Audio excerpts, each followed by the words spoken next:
2 kids from Queens, cut from a different cloth. Now joining forces, helping you to elevate your personal brand. Yeah, I'm talking about Nicky and Moose, bringing you a never-before-seen perspective into the mindset, the mentality, the behaviors, the driving force, but more importantly, the stories behind the people and brands that you know and love the most. What's poppin', what's poppin', what's poppin'? Welcome to Nicky and Moose. I'm Nicky. That's Moose. What's up, Moose? What's up, though? What up, though? Listen. What's poppin', what's poppin', what's poppin'? Welcome to Nicky and Moose. I'm Nicky. That's Moose. What's up, Moose? What's up, though? What up, though? Listen. And today... Hold on. Start early. Let's start the bombs early, because today we're going to go into no other than Jayz, like best top 5 that are alive, whatever. I don't care. I'll say it. It's all good. But this is about to be really dope. But for all the new people, right? All the new people, what we do is we look over people who have been successful doing their brands, right? And we just break down their highs and lows and try to figure out the characteristics of them according to the flight assessment, right? So if you haven't taken the flight assessment, you have no clue what I'm talking about, go to flightassessment.com. We're going to figure out what Jayz is. But actually, let me put up the characters real quick. Oh, of course. We do this every time. Let me get them up. Oh, why did I get rid of the pilot? There we go.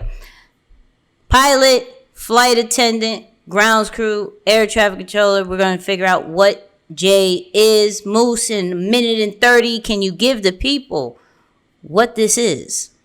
Absolutely. So, yeah, man, this is always going to come down to what we know to be the 4 dominant styles in the world, right? We always introduce it in the concept of the flight theme because it's just easier to understand instead of going too much into the psychology route. So when you think of getting on the plane or going on a trip, you observe a pilot in their natural habitat, which is this flight environment. And as soon as the pilot gets on the plane, they go straight to the cockpit, right? Their main focus is getting the plane from where it is to its final destination. So we know that those with the pilot personality, they're usually very goal oriented. They're super direct. They just want to get from A to B as quickly as possible. But the next person or group of people you see are the flight attendants, right? And these group of people are very friendly, super enthusiastic. They love the experience. They want you to have a good time. They want to serve you, that kind of thing. So flight attendants, we know to be the personality type that's all about having a good time. They're the life of the party. They get their energy from being around other people. They're all about relationships, mingling, and that kind of thing. Next is the grounds crew, one of my favorite of the group. A big part of all that happens with that operation, right? You see them putting bags on the plane, getting beverages and snacks up to the plane, right? Back in the plane, onto the runway, into the gate, whatever it may be. They do a lot of minor things that make up a major part of the whole operation. So these people are just the glue that keeps the operation together. And then last but not least, up somewhere in the tower, you don't hear them. You don't see them, but you hear of them, the air traffic control, my people who really are just into just how things flow, right? Making sure that the plane is taking off on the right runway or not a plane is landing from the same place as you're supposed to be taking off. Long story short, they are systematic, detail-oriented, and like to make sure things get done right the first time. So people, for the core followers, and even for those who are new who just heard the descriptions, what do you feel, before we get real into Jayz, what do we feel Jayz is, okay? Y'all let me know, put it in the comments right now. But let's get into it. Hold up.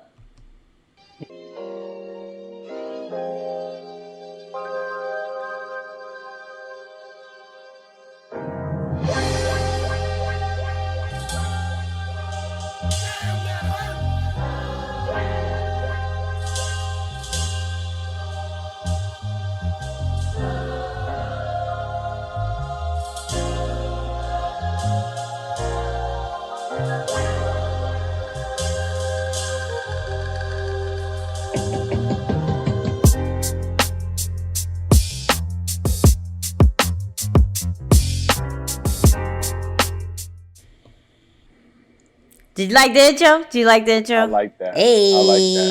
hey. Shout out to the that we didn't use no copyright music. But anyway. The things that count. Yo, I promise you, we are not trying to get blocked. We are not trying to get blocked. Look, Jayz, the drug dealer to a billionaire. Okay? That's crazy. Drug dealer to a billionaire. Marcy, 14 number one albums. What else? 22 Grammys. 22 Grammys. 22 Grammys. Did I say billionaire? Did I say billionaire? I did. Hold on. Say it again. Yeah, Can we get hold on? Another one. Billionaire. Another one. One more time. Billionaire. Another one. Sheesh.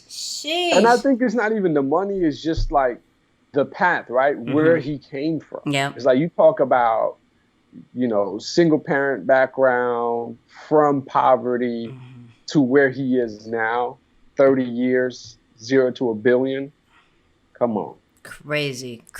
So, for most of us, like, we know Jay for the rapping, but, to be honest with you, lately, we've, like, really accepted him as the businessman that he is. Right? And me and you've had conversation about the whole Roc Nation thing. I've sent you 17 million different little interviews and graphics. Like, look what Jayz did. Look what he did, right?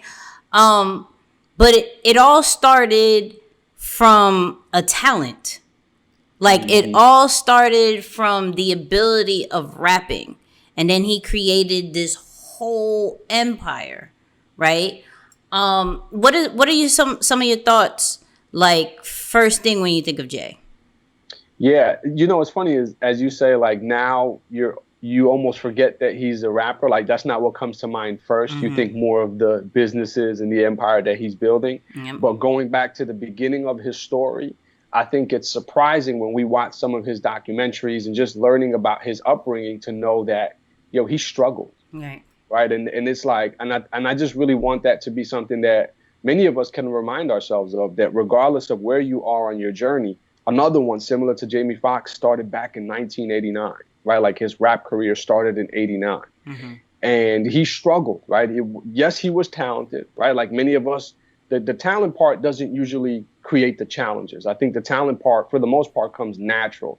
But the reoccurring theme that you're also starting to see is that, man, everybody goes through their ups and downs, right? Maybe whether it be finding the right people around you or finding the right opportunity. But that's the first glance, that's what comes to mind. It's like, shoot, everybody goes through it at some point.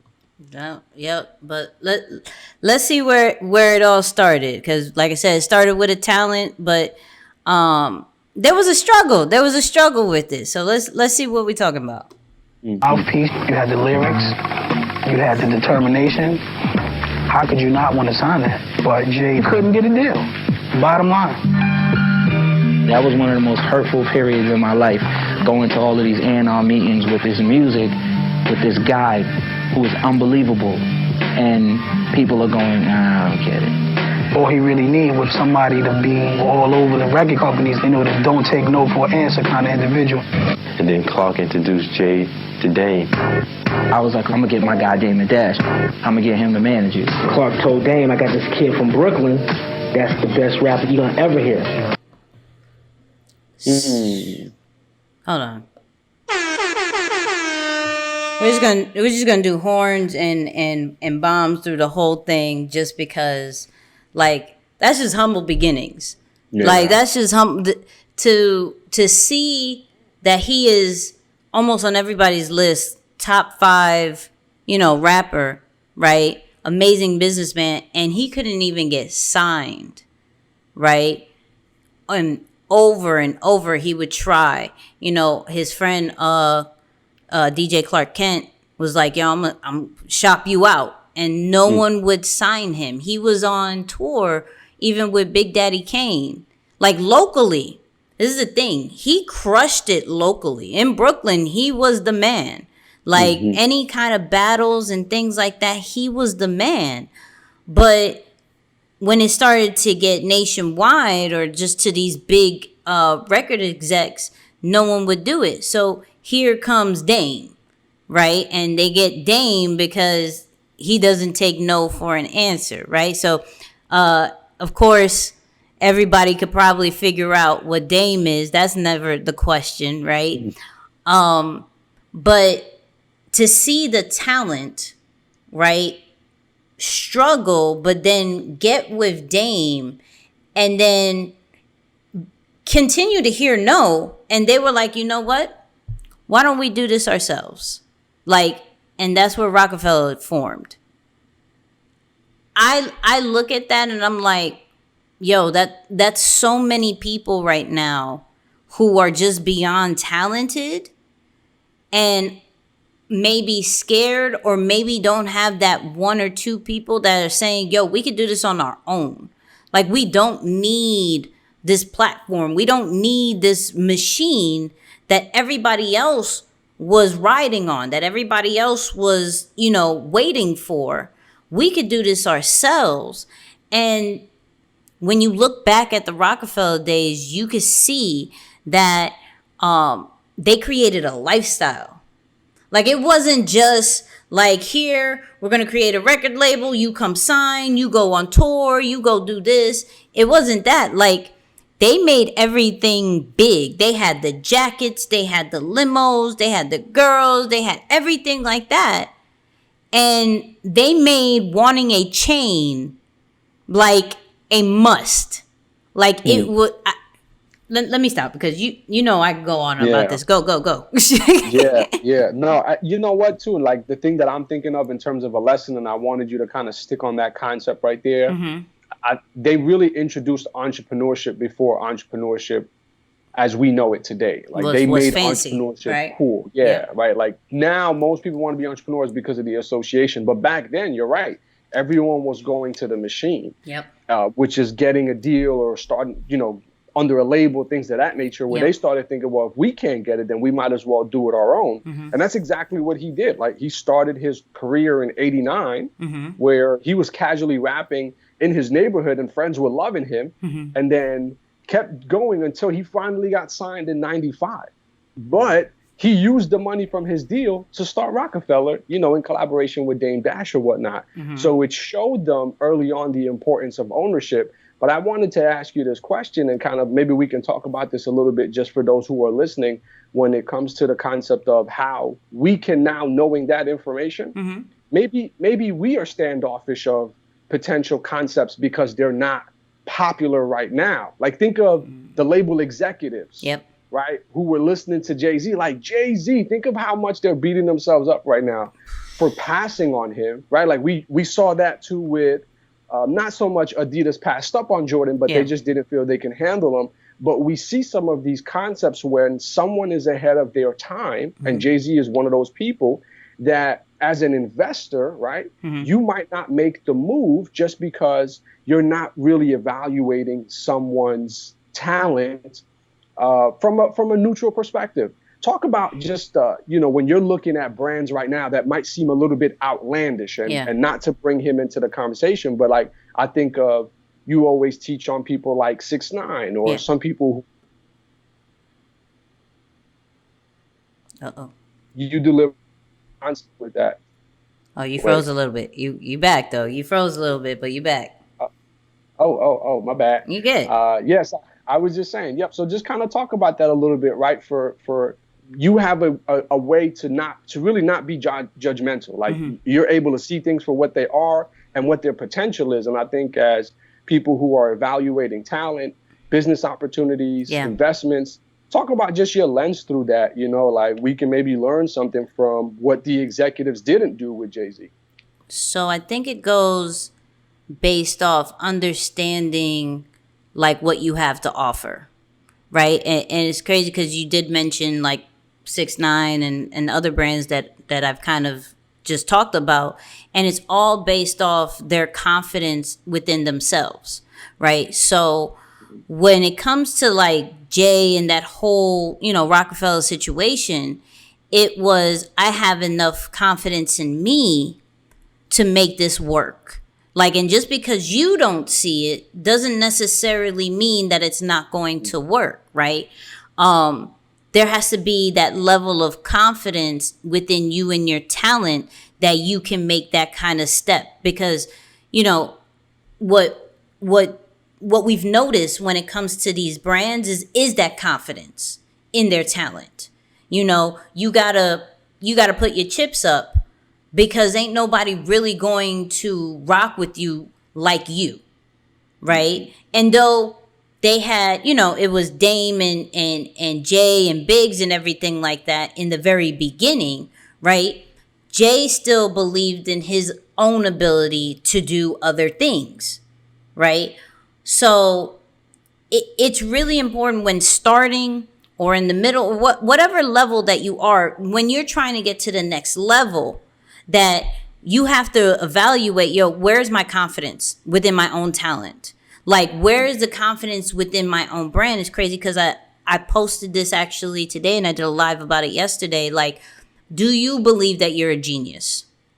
Like, and not on no flexing stuff or anything like that.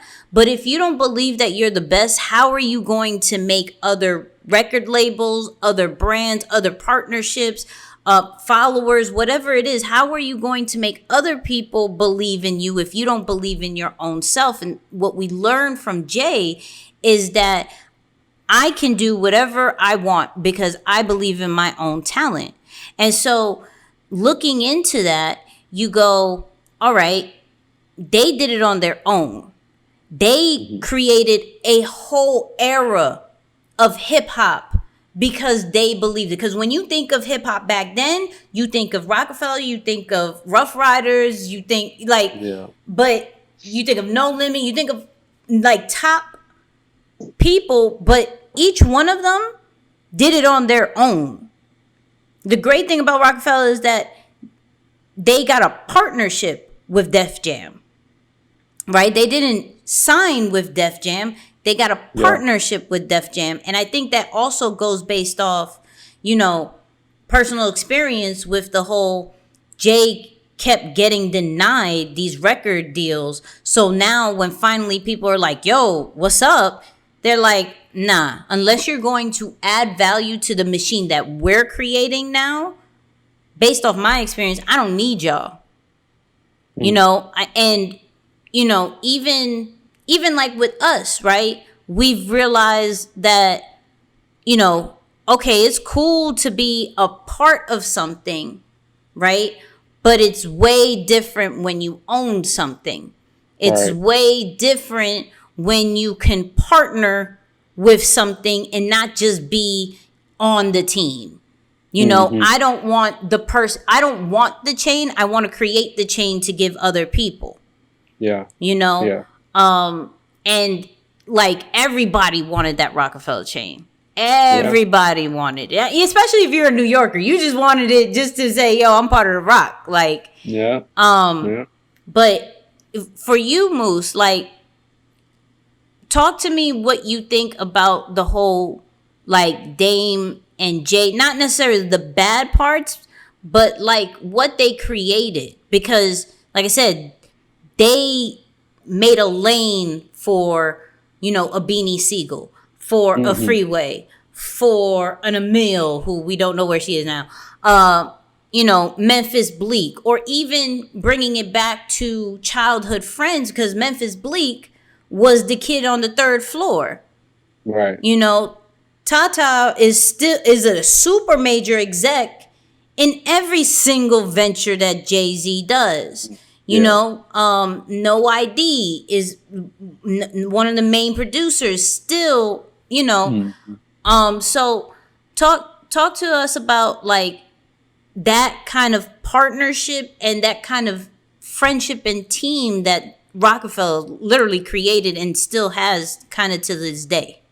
Yeah, I would say the first part, and there's really two layers to it, right? The first part that comes to mind is this concept of them being pioneering, right? And if you're going to be a game changer in your industry, it's cool to follow the fundamentals and the foundations or the groundwork that has been laid before you. Yep. But when it comes to really setting a mark, you have to do something that hasn't been done. Like, for example, you talked about us with this concept of looking for ways to create ownership opportunities or just really running this show. It's like, I don't know who's doing a live show streaming on Facebook twice a week, through this concept. It's like, how can we... Let's not roll Shout past out that. to Let's us. not roll past that. Let's not do that. Let's not do that. But it's real. It's like, yeah, we could have just started this as a podcast, but you know what? No, it's meaningful for us to engage with people in the community. It's meaningful for us to give value to, those who support us and rock with us first before we try and go to other larger platforms. So when I look up to the collaboration, yes, it was needed. He was, slightly handicapped, if you will, because he couldn't get that final deal. So yes, it was needed. But the way they went about it, like we said, entrepreneurship wasn't a cool thing at that time. So they went totally pioneering and said, let's do this. Right. And then the second part of it, I look at this concept of family and loyalty, right? And I think it's really like maybe like 90s kids may relate with this a little bit more. And I don't know if we're too old school with it, but this concept of loyalty, especially for not just New Yorkers, I imagine it's everywhere. For Jay-Z, it felt like that was where he felt safe, right? Especially given his upbringing and his background on what he had to do to establish things. So going the concept of making sure I keep my friend circle tight, I continue to build them up as I build, that's what's leading to his success now. So you look at a lot of the partnerships he has, right? OG Juan, we talked about, friends with him since 96. Yep. Like his friends were really the ones who were advocating for him to start his music career and get off the streets. So I think there's a level of like gratitude that he continues to go back to with saying, no, I'm going to place them here. I'm going to place them here. And of course it helps when everybody wins. Facts. Yeah. Now, I do want to talk about like some of the typical stuff that we see when growing a brand. So in Rocafella, right, they were coming up in the age of Diddy, Biggie, right, when they started, right? And so, you always want to try to find a way to get in front of the crowd, right? So when they first started, they were big on like, wherever the party is, I'm gonna go. We got the jackets, we got the limos, we're gonna live the lifestyle. Rockefeller was known for the bottles, the champagnes, partying, lifestyle, everything like that, right? But when it came to the music, right, Diddy was killing it with the shiny suits situation, all right? Hands down, if anybody remembers that. Now, they were trying to figure out, what is Jay-Z going to do? Did Reasonable Doubt, very successful. But what now? With Diddy taking over the airwaves, we need to do a radio hit. What are we going to do? So they created, if anybody remembers, the song called Sunshine. And the video, right, was very colorful, had little fisheye lens. If we weren't going to get blocked, I would show you, but we would get blocked. So does all the fisheye lens. And at that moment, they tried to go with the trend, right? It flopped. It absolutely flopped, right? But after that, they did Streets is Watching. They did Hard Knock Life. They went back to their core. They went back to what works.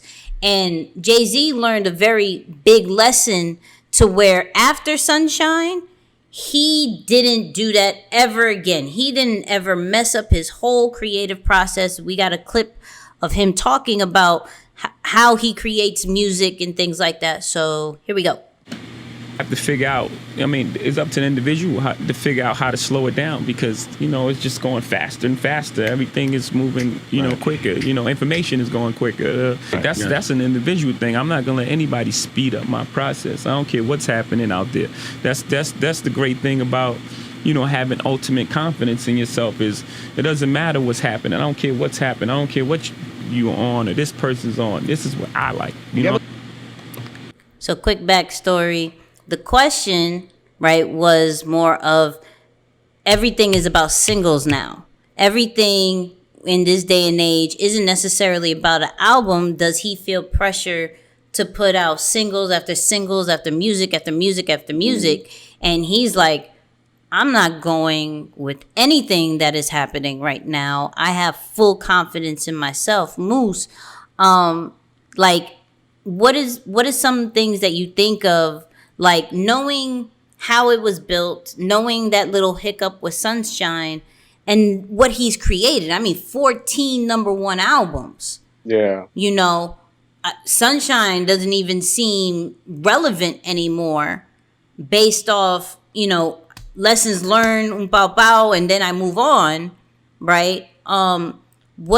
What comes to mind when like seeing the process of like, I ain't doing this no more?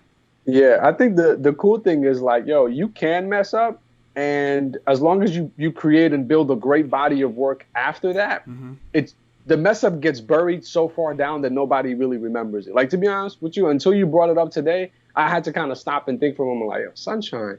Oh, right. Like, you know, like it was totally irrelevant. Right. I think back to the release of Magna Carta Holy Grail and that partnership with Samsung, right? Like when they sold 1 million copies out the gate. And I'm like, yo, that is such an amazing partnership and just a creative rollout. Because not only is it cool from a musical concept for the audience and his fans, but also from a business standpoint, he sold 1 million albums day one. Pretty much that's what it was like. Yeah. And so I think other parts of that, it's like, yo, at some point the mess ups are going to become almost irrelevant as you continue to focus on that. But the beauty of it is he knew what is his way or what is his pace. So I just want to make a quick connection to the flight assessment with this concept, because a lot of people overlook their ground screw category because it's just a pace or it's just a speed. Even whether that's your highest concept or not, it's like that just shows you like that speed is your process. It's your time. It's the tempo you like to flow at. And you can see like he's like, yo, I'm just not going to let nobody mess up my tempo. If I got it, I'm going to go with it. You know, and some people only want to speak when they feel inspired and creative. Others have a different tempo, right? So I think that's also important, taking into consideration how that rolls out. But I guess with that in mind, you know, what would you say is maybe the opposite of that? Are there those who, for the pilots, you know, from a pilot personality standpoint, is tempo as important? No, tempo is not that important to us. The point is if it gets done, right? But the great thing is that we appreciate like sometimes certain things taking its time because we know it's going to be right. Like we may not be able to slow down, but we appreciate when it is slowed down, when it is done correctly, when it is, you know, we're strategically picking it out instead of just like, boom, here it's done, right? And at least for me, I can speak for me, where I think I've been in so many different situations where it needs to be done right now. And though I am that type, I beyond appreciate like, hold up, like let's not go with the moment, because we could create our own moment.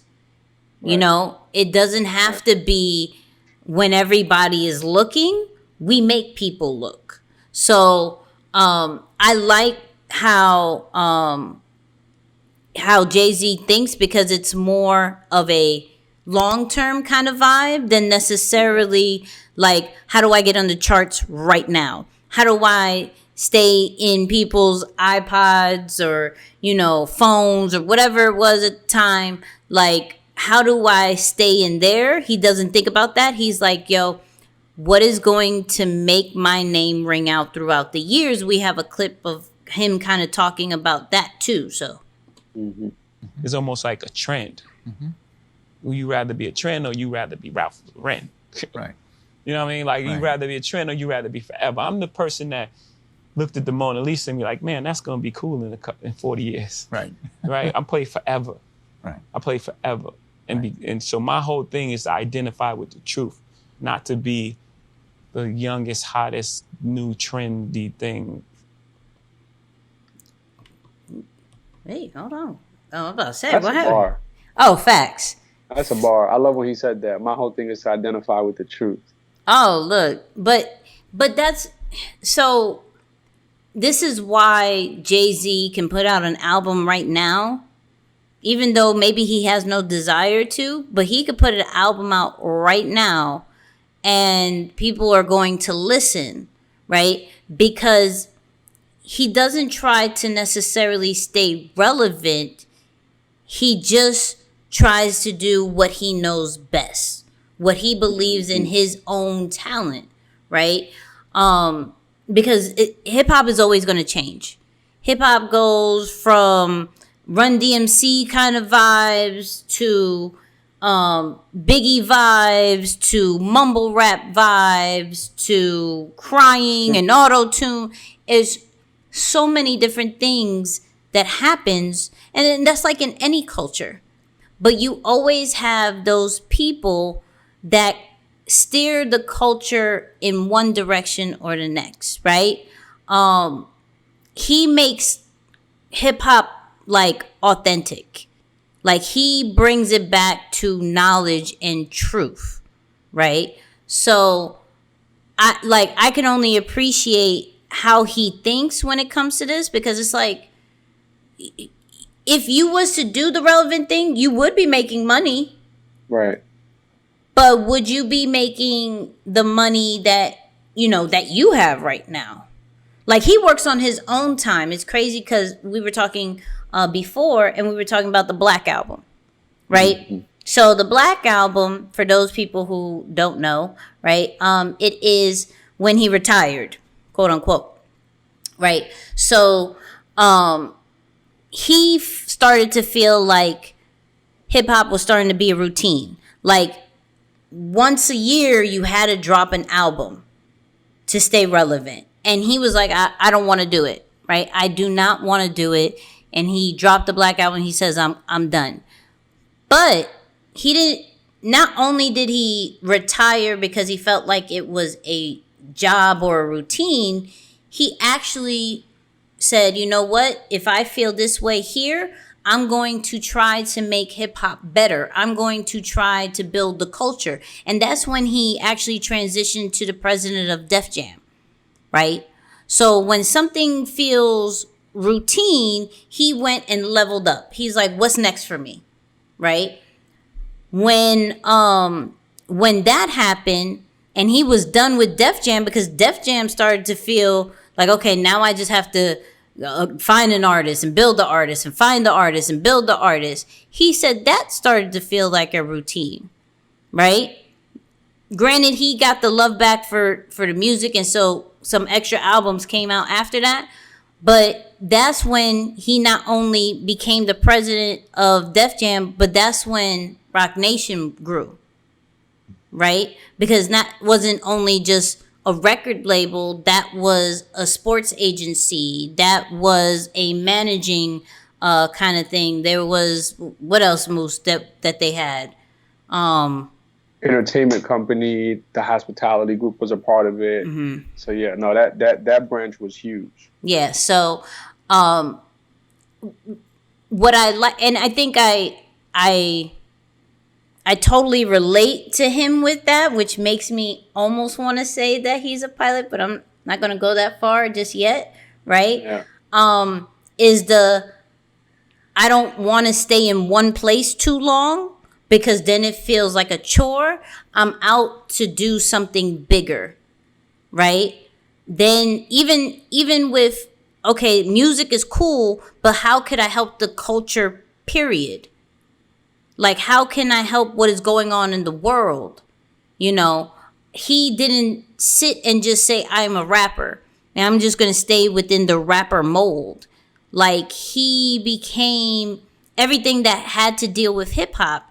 He did it. So, Moose, what do you, from that standpoint of like the level ups from a rapper to a president to owner, all this great stuff, right? Like, what do you think that transition was like for him? What do you think, whether it is the extra relationships that he built, or did he just bring the same people along? Like, how do you think he was thinking?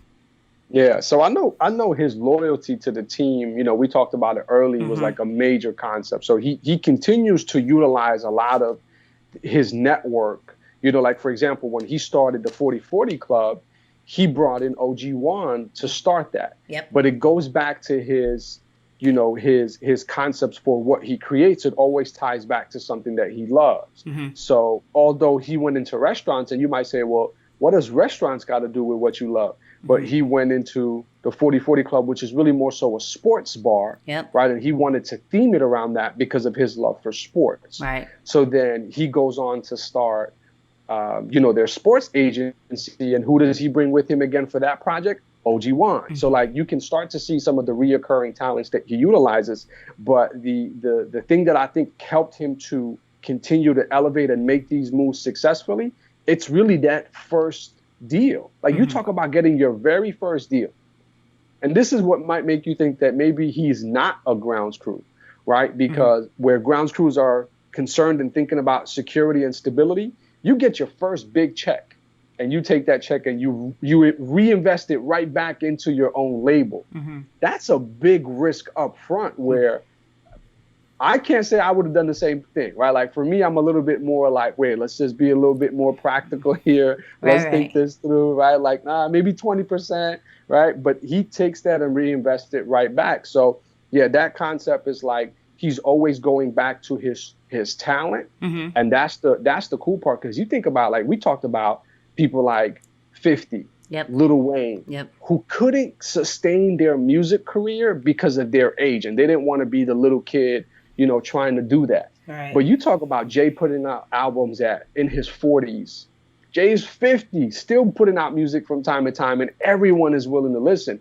So to your point, I think this concept of him being in it for the long haul and not chasing trends or clout is what's allowing him to still be relevant, so much so that if he were to drop an album tomorrow, the internet, everyone will go crazy and be like, what does he got to say?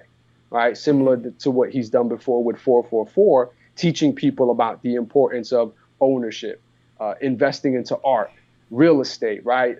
Securing financial legacy, the whole thing. Like, it was just really cool to take a personal development course from a musical standpoint. There we go. Get it. Look, so there was one thing that Jay said that I got a clip of, is how he worked with people, right? I mean, him and we seen it with J. Cole, right? Him dominating the game. You know, I would think that, you know, he would just rap, not really like be super selective of who he works with, and that's it. But he has a different standpoint from it. So, For the most part, for me, first of all, I don't have an ego in those situations. You know, everybody should just come to the table and have fun and bring what they bring to the table. And, you know, 1 and 1 is 3. And, you know, if I'm not a Jay-Z fan per se, you know, I get the experience in a setting that I like. I get Justin and like, oh, okay. And it's expansive. It's really helps the genre out a lot. You know, when you put it in that place and put it in that light. And I'm a serial collaborator. Serial. So, and I think it has, and for me, if I'm going to guess, like, I think it has to do a lot with how he started, because of, I think with the rejections of not being able to sign, and then he's able to grow his, you know, his own team, build Rocafella and everything like that. I think him understanding where he is and how he's looked, to be able to give that platform to other people, as well as, you know, whether it is with a Khaled, whether it is with his wife, whether it is, you know, with other people, he really, like, not only is strategic with his collabs, but he is truly like, yo, let's do this together, you know? And I think it always has to go back to, well, because no one else believed in me, you know, I'm going to be that, like, if I give you the stamp, you're good. You know, if you get the verse from me, like, you know, it's official. Me and Justin will go on tour together. That'd be dope. You know, the Kanye situation. Now the only bad one was the R. Kelly situation. Where's that at? And you gotta even take that one with a grain of salt, because it was like, you know, before things had really set in. But no, I feel you on it. I'm not even gonna try and correct that. Yeah, we're not. Yeah. So, you know, but I love that he said that he loves to collab with so many people, because, like I said, it's you are put on a pedestal. You don't have to work with anybody. Right? There's probably a nice hefty price tag to get that feature, right? And you're like, nah. And creates time after time different platforms for other artists to collab. You know, other people to do things together, other things to make people partner with others. It's just, I think it always has to go back to the humble beginnings. And no one gave me a shot. So if I could have gotten on this dude's record, if I could have, you know, went on tour with this, you know, even when he did Hard Knock Life Tour, he had Method Man on there, Redman, DMX, all this other stuff. Like, and he treated them right, because when he went with Puff, he was in like bathroom stalls. Like, he had to do half and half with Usher. So it was crazy that that he now is looked as top tier, and he's like, yo, let's do something together.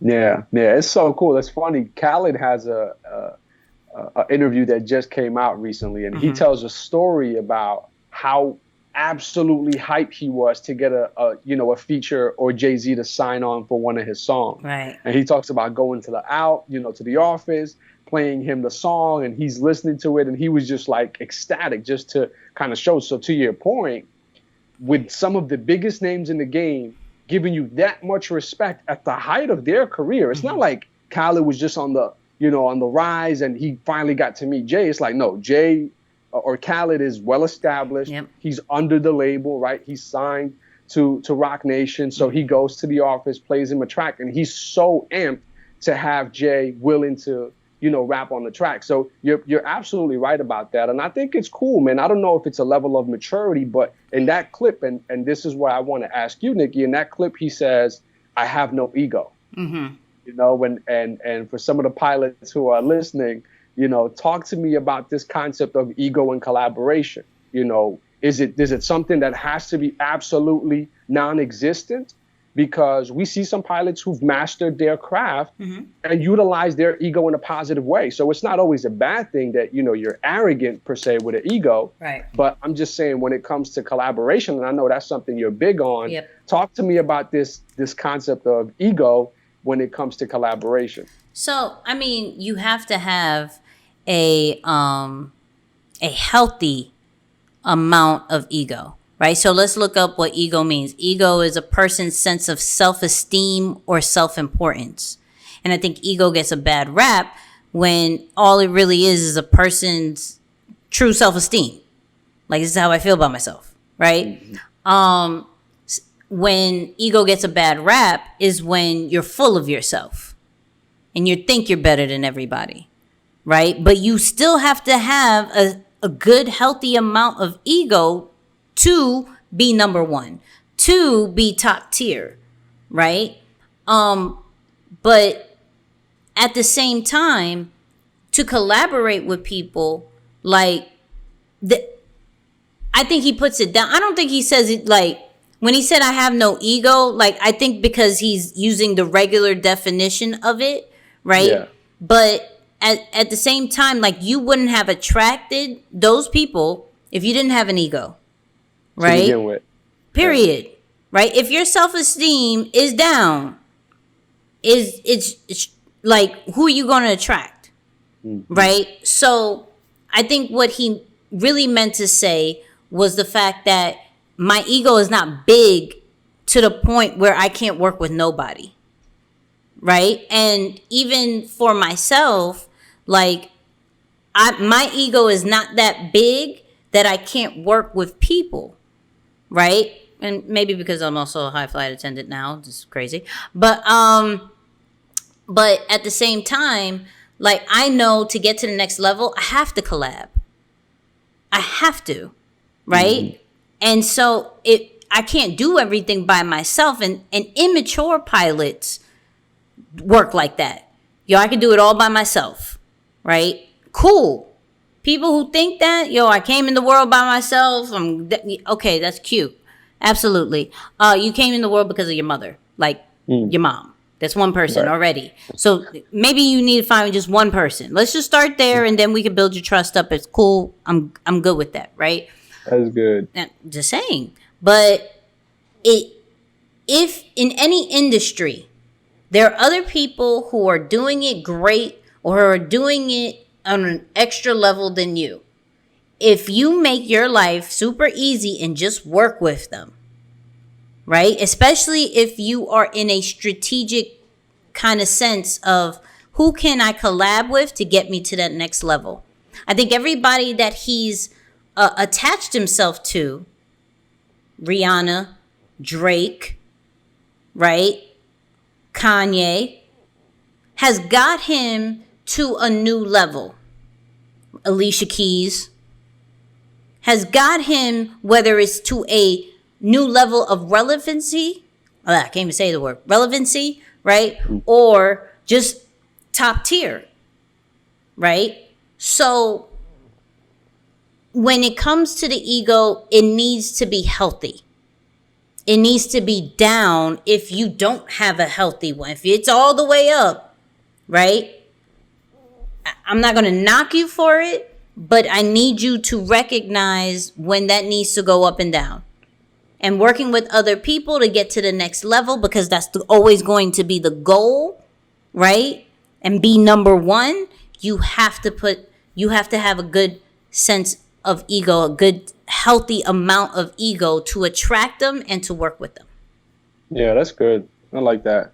By the way, shout out to you for having that definition on the go, because I'm like, I know that's she said, so let's go to the definition. Oh, well, because I mean, there's certain words that get such a bad rap. Right. And people really are like, oh, you know, well, Beyonce did a whole song, I Got a Big Ego, right? But they use that word wrong. And once you say sense of self-esteem, is it bad to have an ego once you say it like that? No. So. All right. No, I agree with you. And I definitely think ego in business, you know, as long as your self-image or your self-value is not under attack, I don't think it's necessary for an ego to exist, right? Like that's what allows or creates room for two people to coexist in a similar space and not feel like they're competing against one another, right? Like that's the difference between competition and collaborating with someone. So I think as long as they're, like you said, a healthy balance and your self-value or self-image is not under attack, then you're good to kind of pull that back and give opportunities for others in there. Yep. But let's get into the business side. Hold on. Let's get into the business side. Let's get into the billionaire side. So, Jay did an interview. This was a little bit like before Rock Nation, but you could get kind of the origin of it, of some advice that he would give for people who are trying to figure out like different ventures and things like that. So let's get into that clip. My advice is just do things that are true to you. Most things that I'm involved with are extension of being creative. Rockaway is a clothing company. It's part of who you are, and hip hop is your attitude and what you're trying to express, how you dress. I love sports growing up. I grew up in a household where sports was on 24/7. So these are things that are comfortable for me. These are things that I like. So I would just say get involved in things that you love, and also have have a standard for yourself and have some sort of integrity.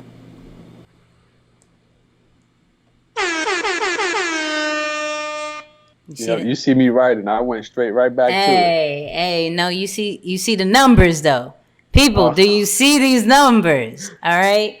So I actually want to start it off a little bit just because, like, I think even for, like, growing a brand, like whether it's us, whether, with E and things like that, finding the foundation is important, right? And for Jay, that was music, right? But there's a whole lifestyle that comes with your foundation, right? And you can monetize and capitalize on that lifestyle if you play it right. So when you look at Jay-Z and you see the chart that way, that way. If you see the chart that way, this breaks down his billionaire status, right? And if you really pay attention to each one of those things, it has to really do with something of hip hop, right?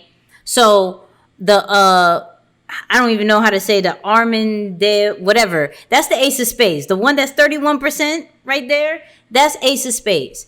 If we remember, when it came to hip hop, when it came to Rocafella, all you saw, I think it was on the chain, was a bottle of champagne, right? So what does he do?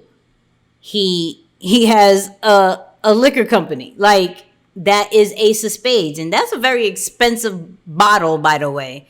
I don't drink, but I heard that joint is I'll look it up once Moose starts talking, right? But that right there, taking a part of the lifestyle of your foundation and owning it, right? Another one is, let's start with not saying that it's small, right? Not saying that it's small, but the art collection, then I'm going to dish it to Moose when he talks about the real estate joint. But the art collection is 70 mil. Not light, it's small, but I'm not saying it's not light. But you got to think about, what does that have to do with hip hop? And that deals with creative freedom. Like, you look at art, that deals with creativity. Music has to deal with creativity, right? So it only makes sense how that he has a huge art collection that is worth 70 mil, because in hip hop, you have to be creative. With art, you are creative. Like he did with him and Beyonce. What was it? He went to the museum with the 19 wonders of the world or something like that, and it had Mona Lisa in it. Like, it had all these different types of art situations. My man is big on art and big on creativity. So it only makes sense, right? He on that clip he mentioned Rockaware, and Rockaware was created in 1999 and sold for $204 million. An idea, something that, okay, I wear clothes. Yo, let's make a brand. And they sold it in, I think, 2007, I believe, for $204 million. Hello, an idea. I wear clothes. We're already, let's call it Rockaware because we have Rocafella, so why don't I just keep it Rockaware? And sold it, right?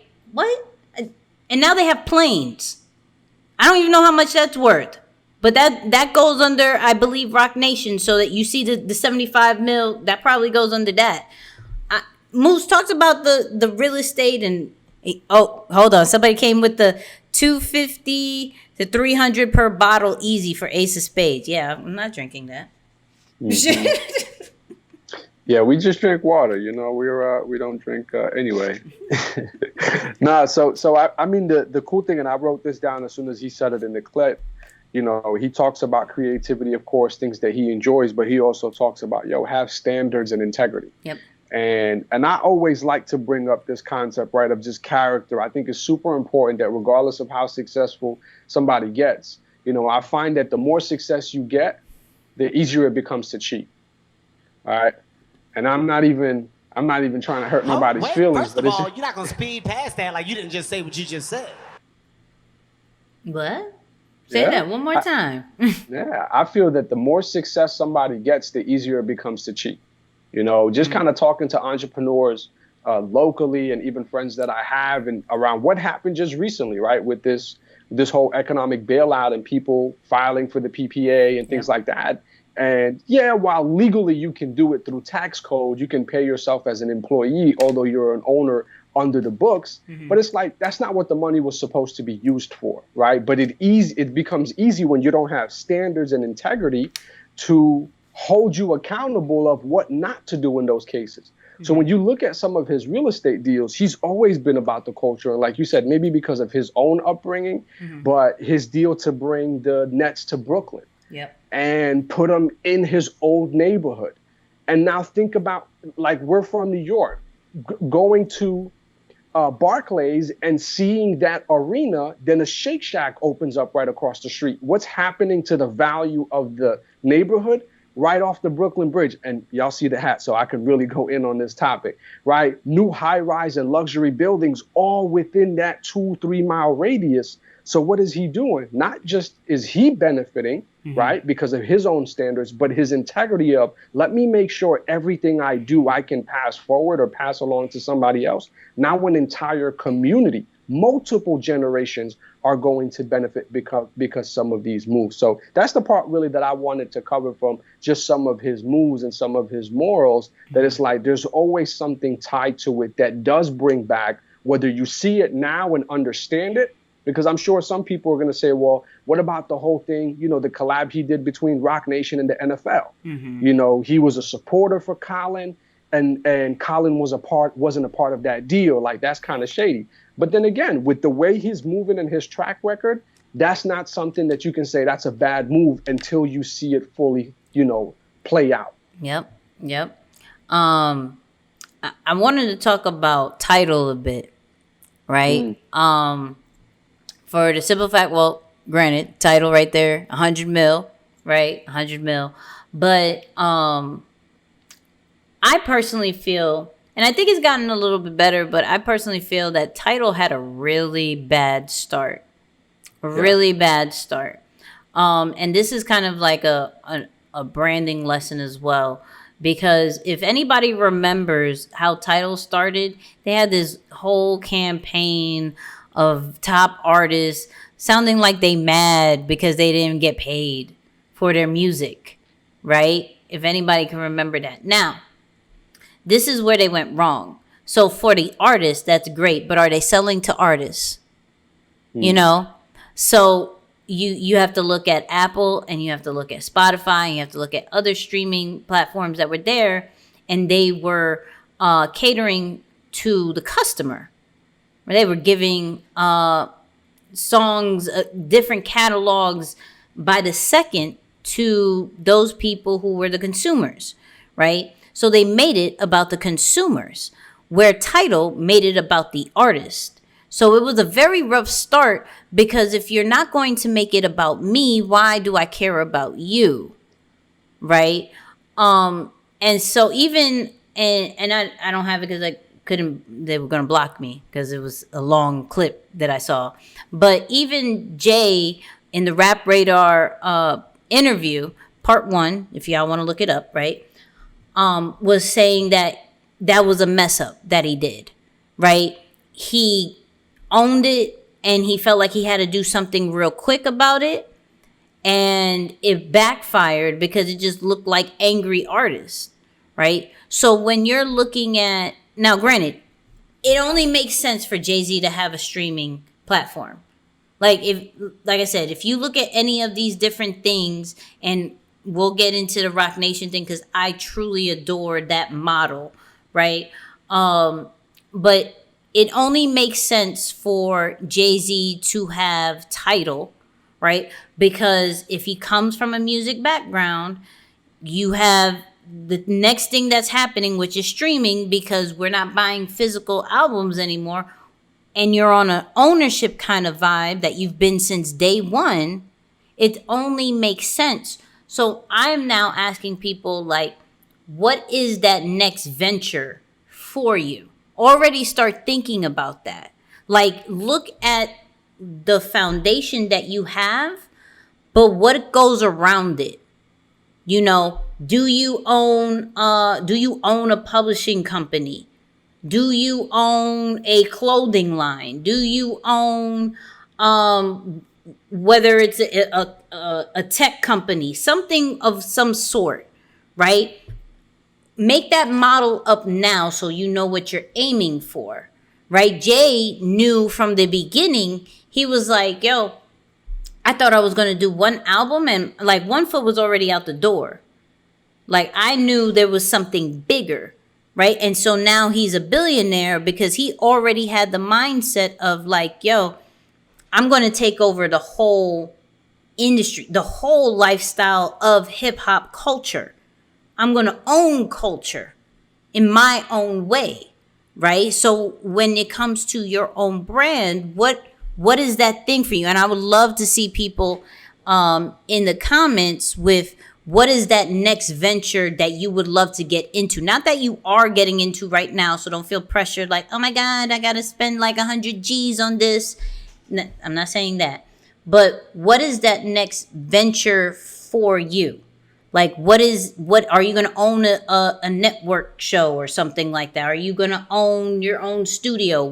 Even little things like that. What is that? Because how he just took over the hip hop culture and made $1 billion off of doing it is beyond genius. Like, I don't want to look at anything outside of what we're doing. Mm-hmm. Like, it just doesn't make sense because then it won't succeed because the passion isn't there. If the passion is from the foundation and I go somewhere outside of it, it makes no sense.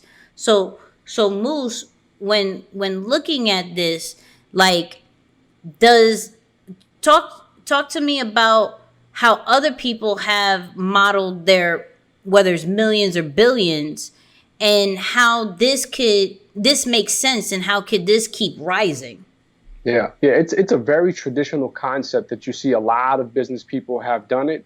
And it's simply called cut out the middleman. Cut out the middleman.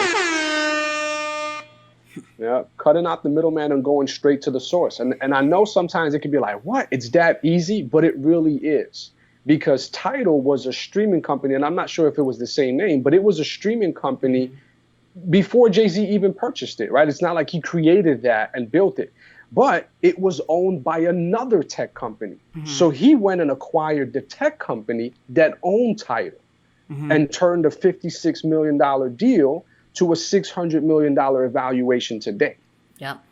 Right? Not to mention that he already got his money back when he allowed Sprint to get in with a 33%, I think it was a 33% acquisition for $200 million. So he's already quadrupled his money and still has, majority ownership through the rest of the way. But what was the real concept there is that he went to the source. He cut out the middleman and went directly to the source instead of being Spotify 2.0. So that's really another way that we can begin to think about as we expand our businesses, what parts of my business have a middleman or make me have to go to a middleman that I can now start to think about it, right? So like for us, the conversation now is within the next couple of years, how can we start our own programming,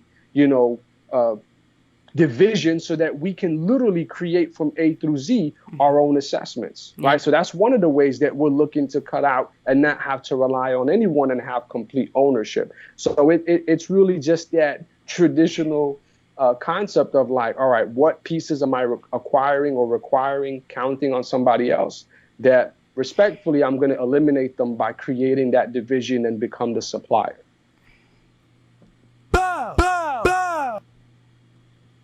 Listen, I ain't got nothing to say. I do want to be respectful of people's time. Look, we're trying to get better. We know we're doing good. Look, I'm being respectful. But what I do have before I get into the characters, right?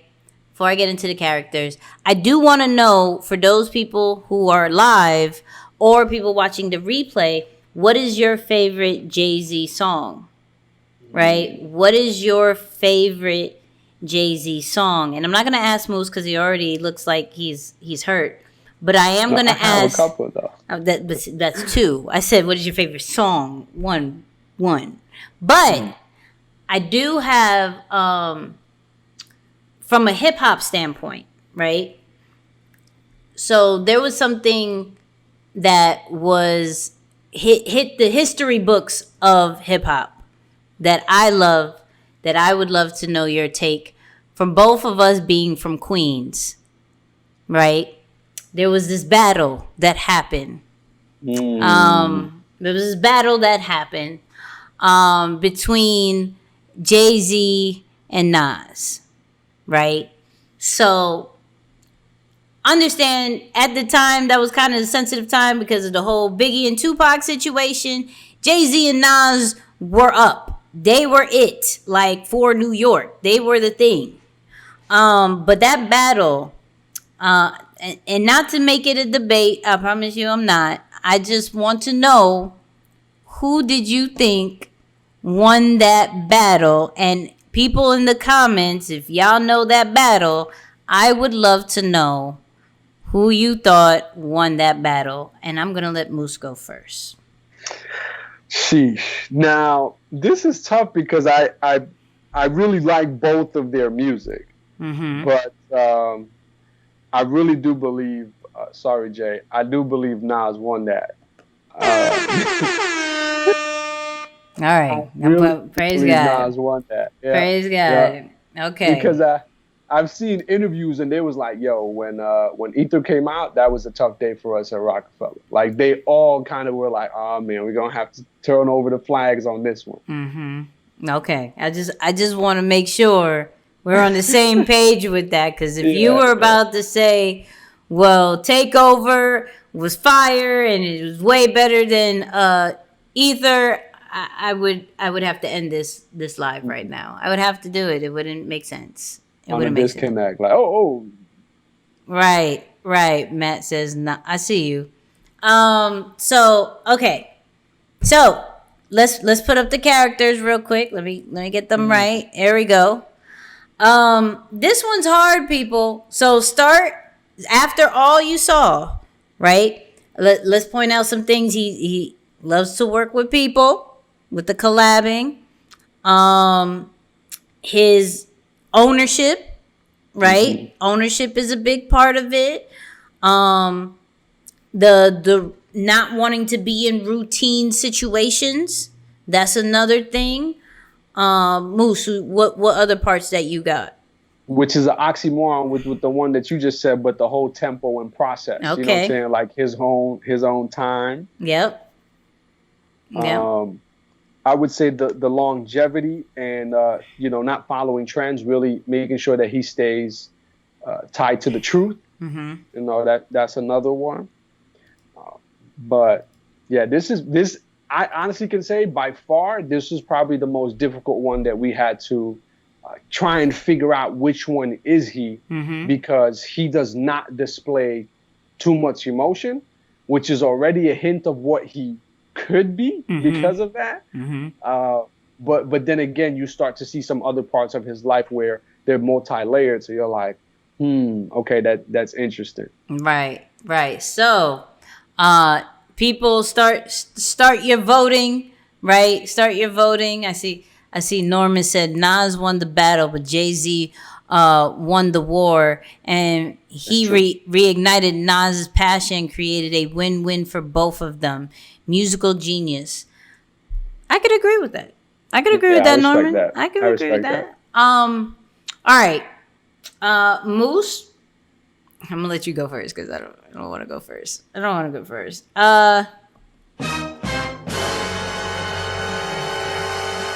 Who do you got? Flight attendant.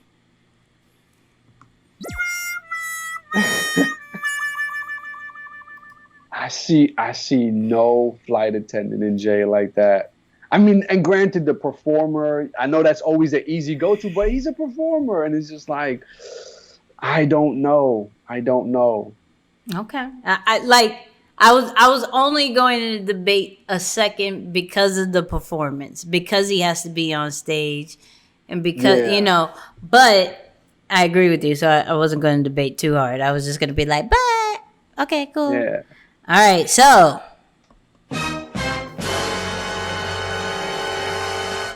What you got? Are we going back to back? Okay. I can pick one. I can pick one. Take one. I can pick one. I'm honestly, man, this is hard. I'm gonna. Oh man, I don't know.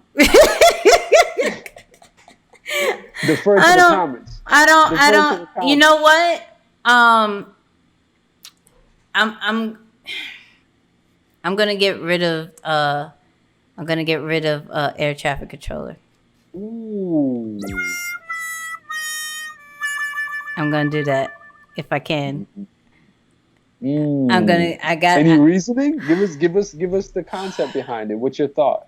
I'm really going based off the routine and the always wanting to do the community stuff, the culture stuff. Just because he's really behind the scenes and everything like that, I think his team is more strategic. There was a lot of things that he says, like I process certain things and, you know, certain words that didn't make me, it didn't scream ATC for me. Mm-hmm. It screamed more like a pilot and grounds crew. And especially, we already knew the introvert side of him. So it could only be like grounds crew or air traffic controller. Because though in the beginning, like you said, and you got rid of the flight attendant quick, right? In the beginning, some people would say that he could be a possible flight attendant. But I think in any entertainment career, you can confuse that because you got to be upfront and doing things and especially with them being flashy and stuff like that. But from the research that we've done at the age 11, and we didn't show this, so maybe this is a little bit of cheating, but that's okay. But at the age 11, his dad left and he had shut down and started writing. He didn't really do too much. He used to be like, I'm good at everything, basketball, all that stuff. And then his dad left and he kind of really shut down. Now, when he started performing, he came out more and more and things like that. But like how we learned with the other greats, aka even Beyonce, right?